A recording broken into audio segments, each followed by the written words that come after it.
认真攻略，从不漏球。那么大家好，我是琉璃啊。本期视频呢是暗黑破坏神4 2.0 版本 PTR 的改动说明啊。那么这一次 PTR 暴雪的主要测试目标呢是 DLC 憎恨之躯版本带来的大量的改动内容啊。追溯前作暗黑破坏神的系列游戏，他们总是会在 DLC 的时候呢对游戏进行翻天覆地的改动，以至于大家惊叹卧槽，这还是一个游戏吗？所以本次 PTR 也不例外啊，改动的内容是非常多的。那么琉璃接下来会从等级调整、难度改动、巅峰变化、雕纹改动、物品调整、回火变化、新增技能以及符文之语系统8个方面简单聊一聊我们将要面对的改动内容。那么本次 PTR 的开启时间呢为9月5号到9月12号，和之前一样啊，只有 PC 有战网的朋友可以游玩。也就是说呢 Steam 端的玩家本次应该还是无法参加 PTR 的活动。当然你也可以选择整一个 XGP 的账号进行尝试就是了。本次的 PTR 中呢，暴雪对游戏的等级机制进行了大改，主要表现为巅峰等级与角色等级的脱钩。在 PTR 中，角色的等级上限是60级，这60级都能提供技能点数，这意味着我们会多出10点技能点。在60级之后，我们再击杀怪物将会获得巅峰经验，用来提升我们的巅峰等级。巅峰等级的上限是300级啊，每一级都可以提供1点的巅峰点，用于强化我们角色的巅峰盘。它呢也比现在多了100点。和角色等级不同的是，巅峰等级现在是整个账号共享的了。如果你把巅峰等级升到300，那么接下来呢，你的所有账号内的角色，哪怕是1级新建的小号，也会有最少300点的巅峰点数可以分配。在 PTR 中，我们的老角色会被软重置，等级会被降低至50级，巅峰则根据你已经获得的巅峰点数来决定。如果你的老角色在当前版本已经达到100级了，那么在 PTR 跟之后的正式版中，你都会得到一个50级200巅峰的角色。之后呢，只要稍加练习，就能把等级和巅峰全部拉满了。需要注意的是，之前我们通过地图收集得到的额外技能和巅峰点，在之后的版本也是依旧生效的。也就是说呢，在 PTR 中，我们的角色最终可以获得68点技能点以及325点巅峰点数用于分配。不过想要在 PTR 进行效率练级，一个稳定的网络环境就很重要了。这里呢，琉璃推荐你使用迅游加速器，它呢不仅可以一键下载免费加速战网，还能同时保证你的暗黑4网络顺畅。如果你之前没有用过这个加速器的话，可以在客户端的主页输入口令暗号漏球琉璃，白嫖到3天的加速时长。因为上线 XGP 才入坑游戏的新朋友呢，在赛季开始之前早期160个莉莉丝祭坛是很头疼的。迅游加速器还内置了莉莉丝的寻路功能，不仅可以帮你在游戏中查看莉莉丝祭坛的分布啊，还贴心自带了寻路导航。你可以照着它的路线一步到位，点亮所有的莉莉丝祭坛，让之后的开荒更加顺畅。言归正传啊，接下来我们说一说难度系统的调整。在 PTR 中，难度系统现在有了2个分支。第一个分支是所谓的标准难度，在我们初次建立角色进行游玩的时候就能解锁。它一共分为普通、困难、高手和忏悔难度，其中的忏悔难度需要角色到50级之后才能解锁。这个难度分支的定义是用来帮你快速升级，提升这些难度呢会强化怪物的属性，增加你获得的经验和掉落，但是他们是不会对角色本身进行惩罚的。而第二个分支苦痛难度就有负面效果了，我们需要在60级之后通关深坑来解锁这一全新的难度，这也是游戏终局内容的真正起点。苦痛难度呢，目前一共是分为4级，分别需要我们通关难度20、35、50和65的魔渊才能解锁。这个设定和暗黑3的大秘境系统有点类似，不同的是在3代里我们是需要通关高难度的小秘境来提前解锁大秘境等级的，而在 2.0 版本中则反过来了，由魔渊的等级来决定我们的难度。苦痛难度除了更好的掉落奖励之外，还会对我们的角色进行诅咒，具体表现为对护甲和抗性的削弱。当前最高的苦痛4会减少我们1000护甲跟 100% 的抗性，比现在的世界4要多了 30% 的减抗。但是呢，也只有在苦痛难度中，我们才能收获 2.0 版本最强力的先祖装备。需要注意的是啊，现在怪物的等级们也被移除了，它们的强度只会和你选择的难度有关。接下来是巅峰系统的更新，包括巅峰盘的改动、雕纹的优化。暴雪在 2.0 版本中呢，给全职业都新增了一个巅峰面板，其他的巅峰面板也进行了调节，通过升级获取的巅峰上限也增加到了325点。不过作为代价是，我们现在只能拥有最多5个巅峰面板了。也就是说啊，除了初始面板之外，我们只能选择4个巅峰面板来强化自己，没法跟之前一样连上7、8个盘，然后给自己塞满雕纹来强化自身了。那这个改动就很可能和雕纹的强化有关了。在 2.0 版本中，暴雪把巅峰雕纹彻底改成了暗黑3传奇宝石的模样，现在的雕纹等级最多可以达到100级，它的升级方式也从噩梦地下城获得经验变成了打通魔渊之后直接升级，等于说雕纹这个系统从此跟噩梦地下城脱钩了，你只需要打魔渊就能点满雕纹了。雕纹现在的升级机制几乎是完全照抄的暗黑3啊，在通关了深坑之后，我们就能获得3次升级雕纹的机会，如果期间你没阵亡过的话，那么就会新增一次，每一次机会都可以用来提升雕纹的等级，而魔渊的层数也会影响这个升级的成功率。比如暴雪的演示中，你在45层点46的雕纹只有 55% 的成功率。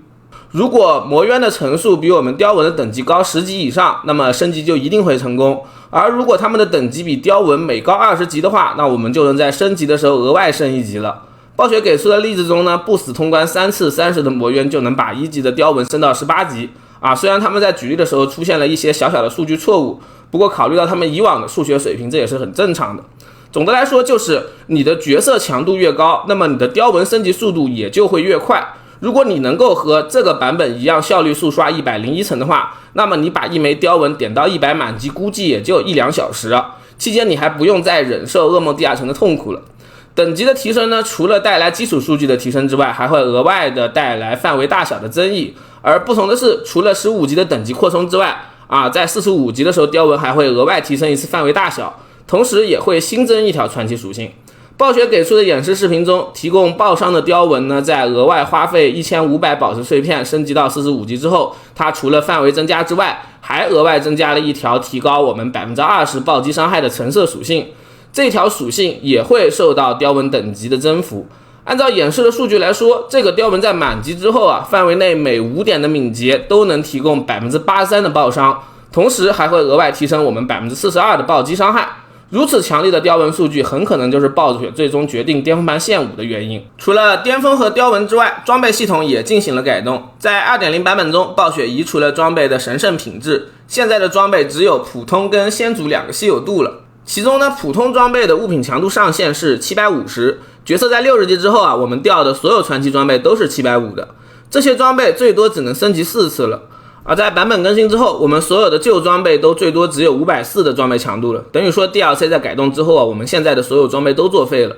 得重新刷一套新版的才行啊。而先祖装备现在是只会在苦痛难度掉落的，而且他们的物品等级现在是恒定为800这个最高的级别。同时呢，太古词缀现在也只会在先祖装备上出现每一件先祖品质的装备都最少会有1条的太古词缀。如果先祖装备的掉落不算太低的话，那么下个版本的暗金毕业肯定会比这个版本要简单。暴雪在 2.0 版本还新增了几个稀有和神话暗金以下是他们目前的数据，感兴趣的朋友可以暂停观看一下。传奇物品的回火也进行了大刀阔斧的修改，暴雪移除了大量原先提供增伤的回火，取而代之的是大量概率造成2倍伤害以及概率2次释放的回火你可以简单理解成为现在我们在装备上找到的所有进攻回火都是独立增伤了，只不过它们的形式从增加输出变成了概率2次攻击跟概率2倍伤害罢了。而剩下比较稀少的百分比增伤回火，现在它们也都和野蛮人猛击回火一样变成了独立增伤。接下来是各职业新增的技能野蛮人新增的主动技能是武器投掷，琉璃梦中的版本里我们是可以通过拾取丢出去的武器来减少这一技能的冷却的，而现在我看技能分支它是移除了这个效果，不知道有没有变成传奇威能野蛮人新增的关键被动是荆棘相关的，简单点说就是消耗怒气提升荆棘，而释放有冷却的技能就可以对周围敌人每秒造成经济伤害了。而德鲁伊新增的核心技能是石爆，需要引导有点类似雷爆，不过它的基础伤害会高很多但全部都集中在最后一次爆炸中。而新增的关键被动呢是召唤玩法相关的。死灵法师新增了一个终极技能这个技能用起来的手感很像拉达变，主要的亮点是在于独立增伤而新增的这个关键被动是让诅咒敌人可以施加伤害。需要注意的是，繁体版它的翻译是有误的，实际上呢是诅咒造成的伤害会基于3种伤害的总和提高，跟枯萎凋零这个关键被动是很像的。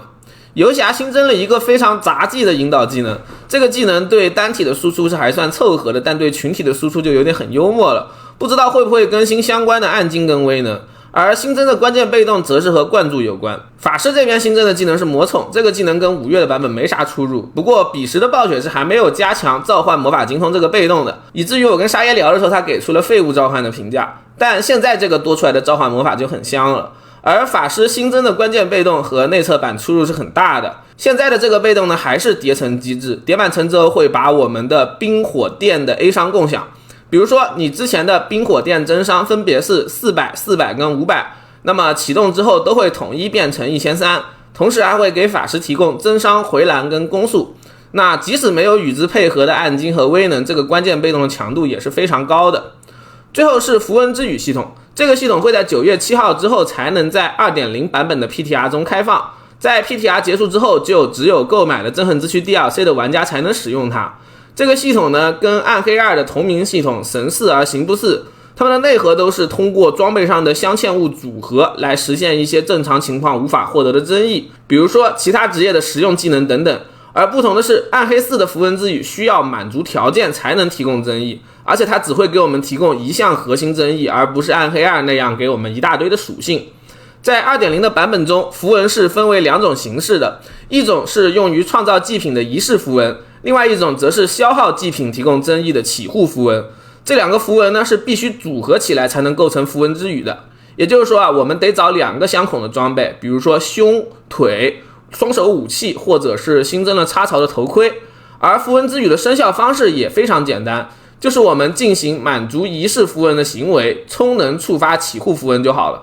比如在暴雪给我们举的例子里它采用了移动充能的贝克符文和闪避变成传送的乔符文，这2个符文组合在一起的效果就是我们可以通过移动来获得祭品，每移动5米获得50个祭品，祭品在达到500个之后，我们的下一次闪避就变成了法师的传送术技能。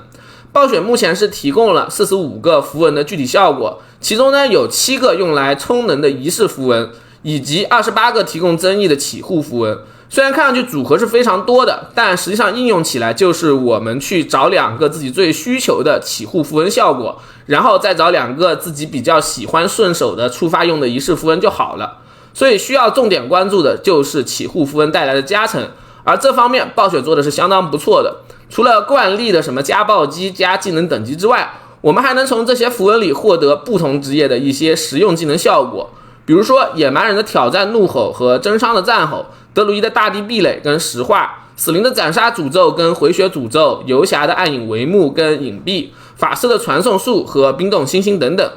那这些技能呢就和炉石里的竞技场神卡类似正常情况下你肯定不会想着带它们，但如果能通过衍生产出就非常舒服了。而需要注意的是，有的起护符文仅需要少量的祭品就能生效，而在他们的冷却时间内，我们是可以获得超出需求的祭品的。所以这些符文还有一个专属的溢流机制也就是启动的时候消耗更多的祭品来获得额外的增益。总的来说，这是一个非常具有新鲜感的系统，虽然它的创意源泉是来自暗黑2就是了。